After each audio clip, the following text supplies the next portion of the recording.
سلامونه مې کوي نو دوستانو په دې چې روغ جوړ او صحت او عافیت دې پرته ولرئ.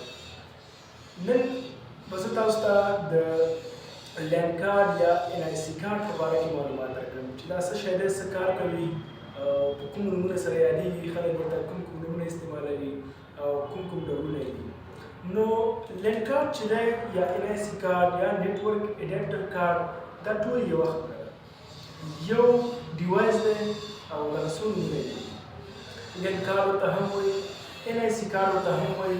NIC کارډ مطلب نیټورک انټرفیس کارډ دا هم ورته وایي او نیټورک اډاپټر کارډ ورته هم وایي. دا څه شی دی، څه وظیفه لري؟ دا په کمپیوټر کې یو ډیوایس دی چې د کمپنۍ لخوا نه فکس په کمپیوټر کې راځي. دوی په بعضې قسمونه دي چې یو بلټن یو نن بلټن دی، قسمونه دي دوه قسمه دي، یو بلټن یو نن بلټن دی. ما تاسو ته نومونه هم ویلي د څه لپاره استفاده کېږي یا موږ څه کولی شو په دې ډیوایس باندې یا څه کار کوي موږ ته.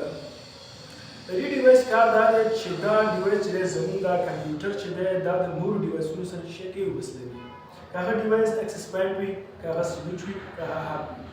ځکه دغه ډیوایسونه چې دي دا پورټونه لري او زموږ کمپیوټر دغه لین کارډ NIC کارډ چې دا هم دغه یو پورټ لري. تاسو ته که معلومیږي نو دغه پورټ چې دی دا د NIC کارډ پورټ دی، مطلب نیټورک اډاپټر کارډ یا لین کارډ چې ورته وایي. دا د کمپیوټر کې دا هغه ډیوایس دی چې دې ډیوایس په واسطه موږ کولی شو خپل کمپیوټر یا خپل PC د نورو ډیوایسونو سره کنیکټ کړو، وصل کړو د کیبل د لارې، د کیبل په ذریعه باندې چې دا خبره زما د موزي د کیبل په ذریعه باندې چې دغه کیبل به وي دا یو پورټ به تاسو د کیبل دا یو سره په دې پورټ کې ورکوئ او بل دا کیبل بل سره چې دی دا به په هغه کوم ډیوایس کې تاسو غواړئ چې کمپیوټر ورسره وصل کړئ، که هغه هب وي، که سویچ وي او که سپینډ وي. نو دا د څه په خاطر دی ما تاسو ته ویلي چې دا ډیوایس چې دی زموږ کمپیوټر یا کوم بل کمپیوټر چې هر کمپیوټر وي د نورو ډیوایسونو سره وصلوي د کیبل په ذریعه باندې. نو دا لین کارډ یا NIC کارډ چې دا مختلف نومونه لري، ما تاسو ویلي څوک یې په یو نوم یادوي، څوک یې په بل نوم یادوي. نو فکر مې چې ټول د یو ډیوایس ته مطلب دی همدغه لین کارډ.